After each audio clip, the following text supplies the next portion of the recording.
Good morning mga bossing. Galing tayong day off pala. Ito, pinagamit natin sa ginamit to ng striker namin. Yung mga wala pang unit. So ngayon iniiwan namin to kapag day off namin dito sa Depo 1 office sa Caloocan. So iniwan sa akin 11%.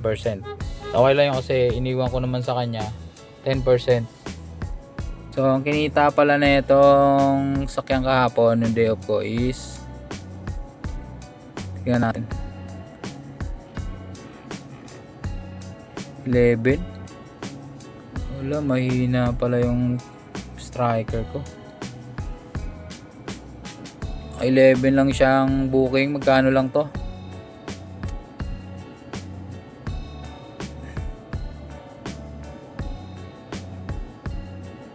Samantalang sinolo niya to kahapon.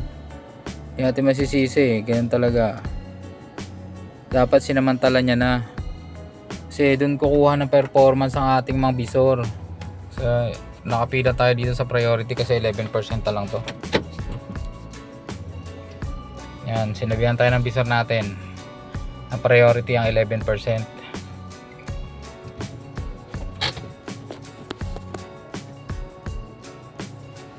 Biyahe na naman tayo ngayong araw ng Friday.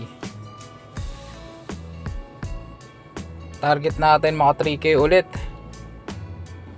So yun, dami pang pakante rito. Mahigpit na sila ngayon. Hindi na sila nagbibigay agad basta ng unit. Kailangan dumaan ka muna sa striker. Tinatawag nilang striker mga boss. Yun yung mga pumapalit sa mga day off. Marami din silang mga striker, mga bagong hire. Pero dapat sinamantala niya na kahapon.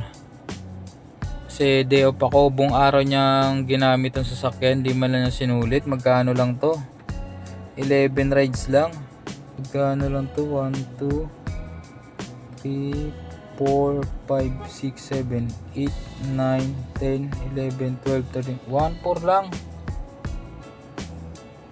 Dapat pag ganyan, striker ka, dapat nilalakihan mo yung yung booking mo.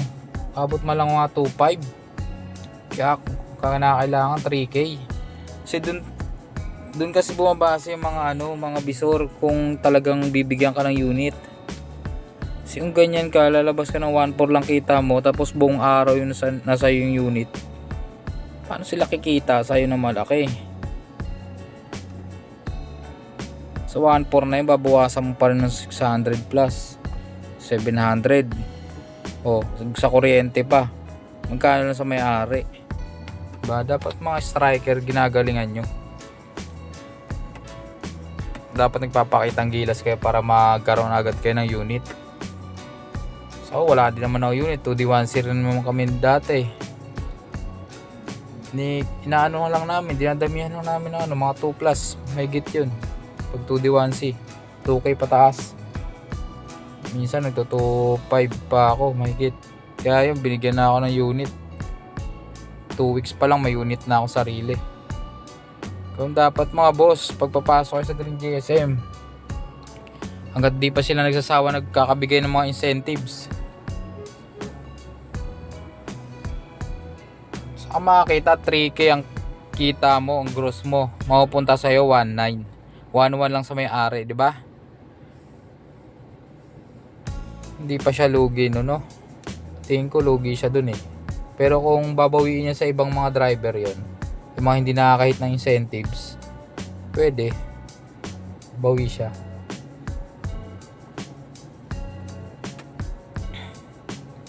So yun lang, update natin ngayong Friday. Kakarating lang natin dito eh.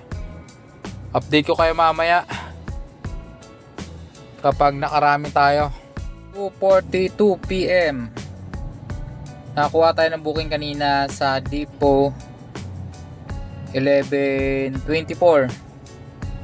Ilang oras na tayo? 12:1, 2 magti-3.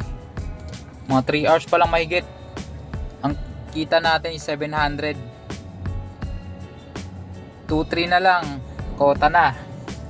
May 1.9 na tayo malinis ang araw. Pa naka 2, 3, naka ano tayo, 3K tayo. Nahabol ko lagi yung 3K mga boss para 1.9 malinis ang ating kita. Ka for booking pa lang tayo. 2 PM. Update ko kayo mamaya ulit kapag karami na tayo. Dito ako sa Don Antonio. Wala gaanong booking dito sa Don Antonio. Mamaya siguro baka lumipat ako ng ano, Cubao. Lugi tayo dito. Walang booking. Walang pumapasok dito. Ang maraming booking pala sa Cubao mga boss. Cubao, Timog, yan. Tsaka Paranaque, Pasay. May mga maraming booking. Pero dito sa Commonwealth parang bihira ata. Try na natin gumapang. Sige, update ko kayo mamaya. Basta ngayon naka-4 pa lang tayo, naka 700 pa lang tayo. 3 hours mahigit. Pala yung kita natin mga bossing kahapon. Ayun o, 7. Ito yung ano natin, ilan ba to? 1, 2, 3, 4, 5, 6, 7, 8, 9, 10, 11, 12, 13, 14, 15. 15 rides tayo, bali 2, 3 lahat to. Yun nga yung kita ko. Ito, papakita ko sa inyo yung kita ko. Tignan natin yung revenue commission natin. May 2.6 na tayo na revenue commission. Yan yung total ng lahat. Ito yung kahapon natin. Bali, kumita tayo sa revenue commission ng 382. Bukod pa yun sa ano mga boss sa araw ko Bukod yan sa araw ko. 382. Tapos meron tayong diligence incentives. Kasi nahit natin yung 22. Ibig sabihin meron tayong 150. Magkano agad yun? 300 plus 150. 300 plus 150. Plus yung 695 na minimum ko. Totalin natin ng magkano kinita ko. Okay. Plus 150 plus 695. Yan yung kinita natin mga boss. Kasama yung araw ko. 1, 2 sang araw. 8 hours lang yan 8 hours of duty lang yan. Paano kung sinagad natin ng 12 hours, diba? Kumita na naman tayo na siguro ng 1.9 yan. Ngayong araw pala mga boss, iba na yung schedule natin ng charging. Sa mga baguhan na gustong pumasok, ito papaalam ko lang sa inyo kung paano ang sistema ng charging system natin.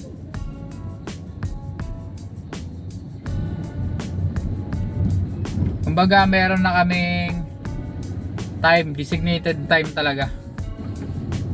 Kunwari, ako kasi ang schedule ko is 12 to 1 ng tanghali. Kailangan 12 pa lang nandun na ako sa charging station para makapag full charge na. Tapos ang biyahe namin is 1 to 12 na ng gabi. Nasa amin naman yung kung sasagad kami, pwede namang 8 hours lang kami. Pero mas maganda mga 3K para may malinis kang 1.9. Tingnan natin kung maganda ba yung system ng charging ngayon. Kung makaka 3K ba tayo. Turuan ko kayo ng diskarte mga boss para maka 3K kayo kaagad. Ginagawa ko kasi, pupunta ako ng Timog. Doon na agad ako rumirekta para makakuha agad tayo ng mga pasahero. Kasi pag nasa Timog ka, ang hatid mo lang dyan, di Makati, Sampaloc, QC yan, paikot-ikot ka lang dyan Kaya mabilis ka talaga maka 3K. Lalo na pag napadpad ka ng Makati, Taguig yan. Lalo Sabado ngayon, wala gaanong traffic. Makakarami ka talaga. Subukan natin ngayon kung uubra ba yung full charge ng 12.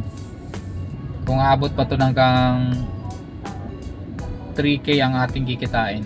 Update ko kayo mamaya mga boss ha.